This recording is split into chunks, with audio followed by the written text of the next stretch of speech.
이른봄, 오직 하나의 목적을 이루기 위해 바다에서 강으로 물길을 거슬러 오르는 생명이 있다.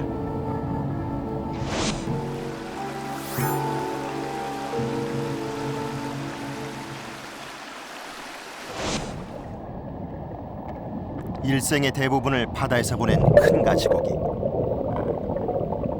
산란을 앞두고 자신이 태어난 하천으로 되돌아왔다. 수심이 깊은 수초지대. 큰 가시고기 수컷이 이곳을 산란처로 정했다.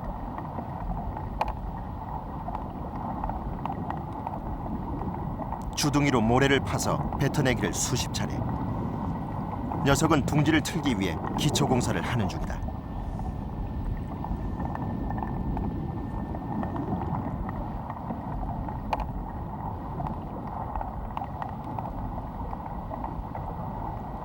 둥지 공사가 한창 진행 중인데 암컷 한 마리가 미리 와서 기다린다. 암컷의 배가 제법 불룩하다. 산란 시기가 임박한 것이다.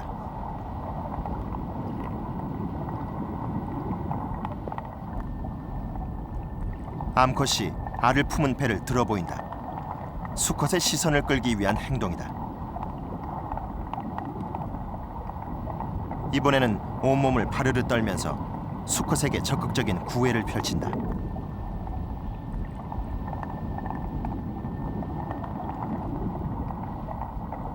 둥지 만드는 게 시급하다. 구덩이를 다 판 수컷은 수초 가닥을 물어 나른다. 둥지를 엮기 위해서다.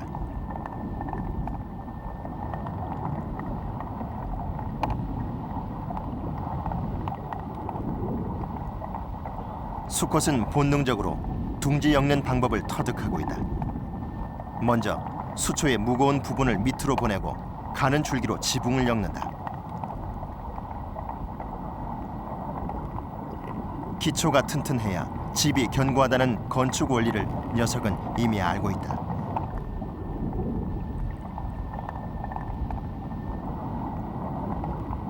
강의 수초가 어느 정도 심어지자 녀석은 주변 청소에 들어간다.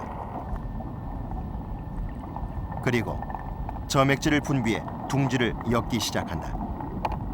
점액질은 접착성이 매우 강해 둥지를 튼튼하게 엮는 역할을 한다.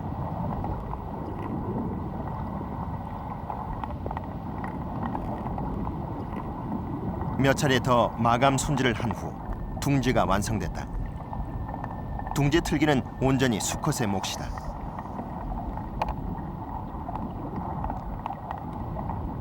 드디어 신부를 맞이할 차례다. 그런데 의외의 일이 벌어진다.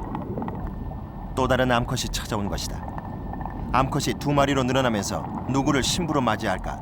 수컷은 잠시 망설인다. 결국 먼저 와서 오래 기다린 암컷을 선택한다.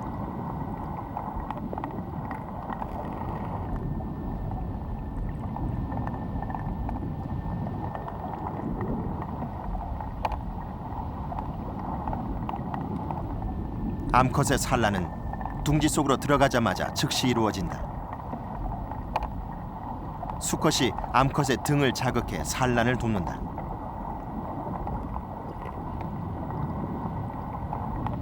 산란이 끝난 직후 녀석은 또 다른 암컷을 데려온다. 두 번째 산란이다. 암컷 한 마리가 낳는 알은 약 300개. 큰 가시고기 수컷은 보다 많은 새끼를 키우기 위해 한 둥지에 여러 마리의 암컷을 맞이한다.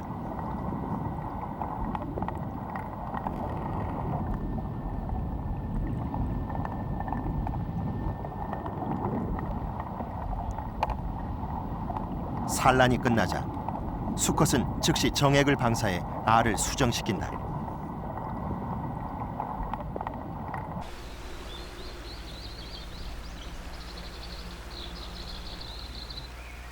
며칠 후 큰 가시고기의 둥지를 다시 찾았다.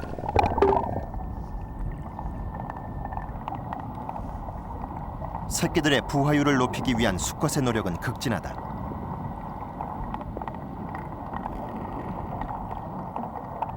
먼저 갈대잎으로 둥지 주변을 완벽하게 위장한다. 알 냄새가 주변에 번져나가지 않도록 위장막을 치는 것이다. 수컷은 자신의 머리만한 돌을 물어나르는 수고도 마다하지 않는다. 둥지를 완전히 위장한 후 큰 가시고기는 부채질을 시작한다. 둥지 안으로 신선한 공기를 공급하기 위해서다. 이 무렵 수컷의 아가미와 배 주변이 서서히 붉게 변한다. 알을 지키기 위한 보호색의 일종이다. 지극정성으로 알을 돌보는 수컷.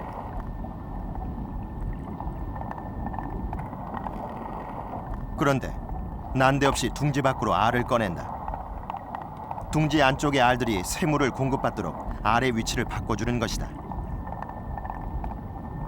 이때 수컷은 알 위에 점액질을 분비한다. 점액질은 알들이 물살에 떠내려가지 않게 고정시키는 역할을 한다.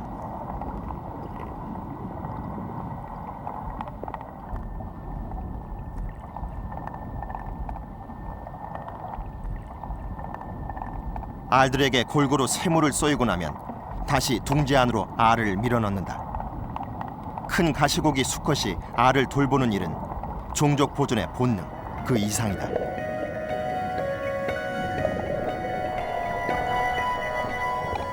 밤이 되면 수컷은 더욱 바빠진다. 알을 노리는 녀석들이 많기 때문이다. 아직 산란을 못한 암컷이 알을 훔치려다 수컷에게 쫓겨난다. 밤에는 알을 습격하는 육식성 고기들이 자주 출몰한다.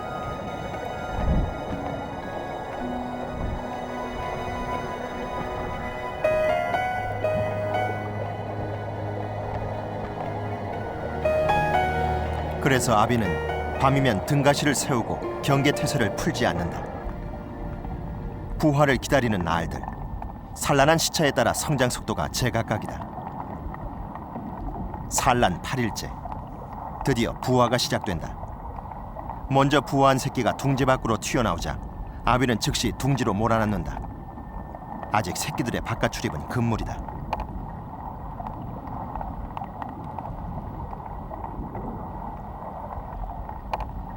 부화가 진행 중인 알들. 그런데 아비가 부화하는 알들을 주둥이로 치대고 몸으로 누른다. 알집을 눌러서 터뜨려주는 것이다. 큰 가시고기는 새끼들의 부화도 아비가 도와준다.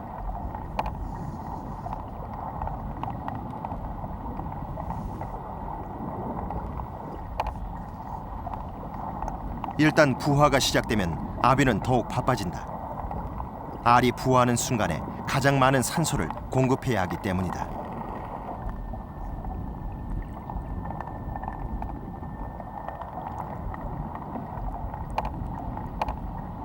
부화 3일째, 깨어난 새끼들이 둥지 사이로 헤엄쳐 다닌다. 그 와중에도 아비는 둥지를 헐고 쉴 틈 없이 부채질을 한다. 둥지 안쪽에는 아직 깨어나지 못한 알들이 있다. 먼저 깨어난 새끼들을 돌보며 끊임없이 부채질을 하는 수컷. 지느러미도 점점 힘이 빠진다. 새끼를 모두 탄생시킨 지 5일째, 아비가 힘없이 가라앉는다. 둥지를 짓기 시작하면서부터 새끼를 모두 키워내기까지 지난 보름 동안 녀석은 아무것도 먹지 않았다.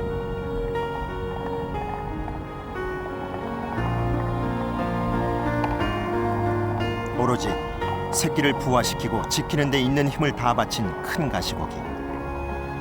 그의 아비가 그랬듯 자신도 아비의 역할을 다하고 장엄하게 생을 마감한다.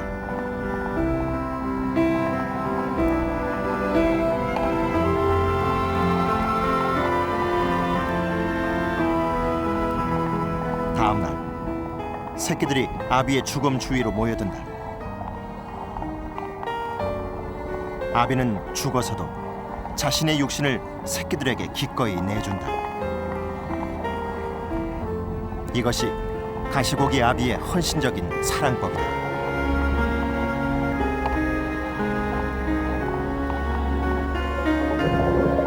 여름이 시작될 무렵 새끼들은 바다로 떠날 채비를 한다. 그리고 이듬해 봄, 아비가 그랬던 것처럼 자식을 품기 위해 다시 이곳으로 귀향할 것이다.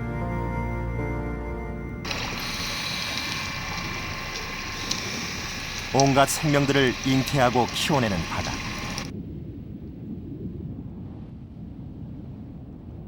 깊은 바닷속은 자연의 순리를 본능적으로 받아들이는 어머니의 품속 같다. 바닷속 생물들은 그 모양새가 다르듯 새끼 낳는 방식도 각기 다르다. 바다의 붕어라 불리는 망상어. 새끼 낳을 준비가 한창이다.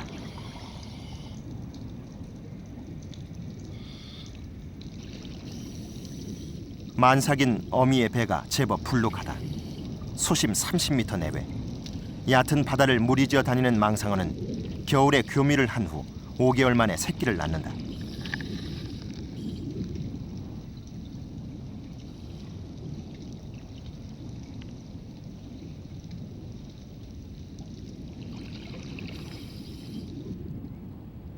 다른 물고기와는 달리 망상어는 알 대신 새끼를 낳는 난태생 어류다.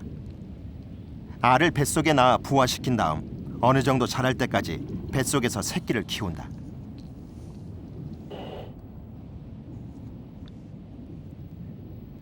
이제 만삭이 된 암컷은 산란관이 밖으로 빠져나와 있다. 곧 새끼 나올 때가 됐다는 신호다.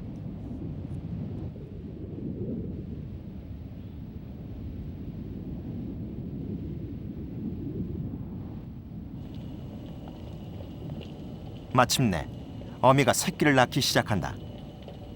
어미는 바닷속을 유영하며 새끼가 뱃속에서 물속으로 순조롭게 나오도록 돕는다.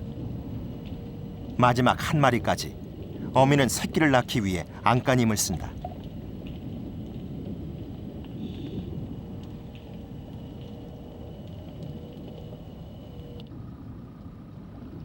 새끼들은 어미 뱃속에서 5개월 동안 머물며 어미의 영양분을 공급받는다.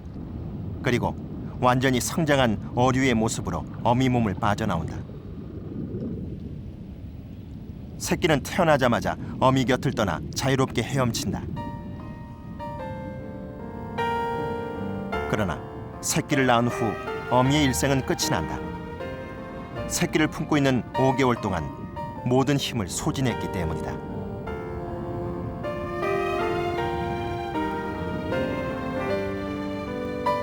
새끼를 낳은 후 망상어 어미가 마지막 사투를 벌인다. 그러나 몸을 뒤집을 힘조차 없다.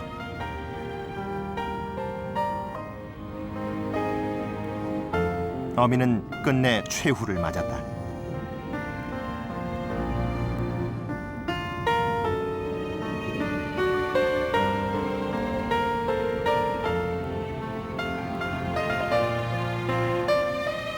때로는 숨이 채 끊어지기도 전 다른 어류의 먹이가 되기도 한다. 문어는 흔적도 없이 순식간에 망상어를 집어삼킨다.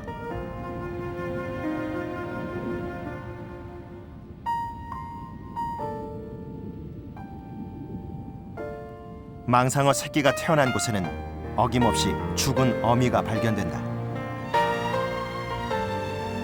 그렇게 죽은 어미의 육신은 다시 바다로 돌아간다. 먹고 먹히는 대자연의 순환이다.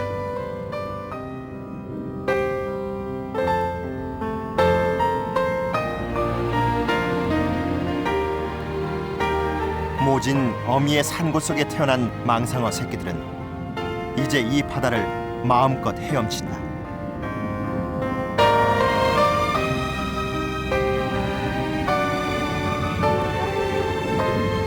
바다풀이 무성한 암초지대와 풍부한 먹이가 있는 바다에서 망상어 새끼들은 또 다른 세대를 이어가게 된다.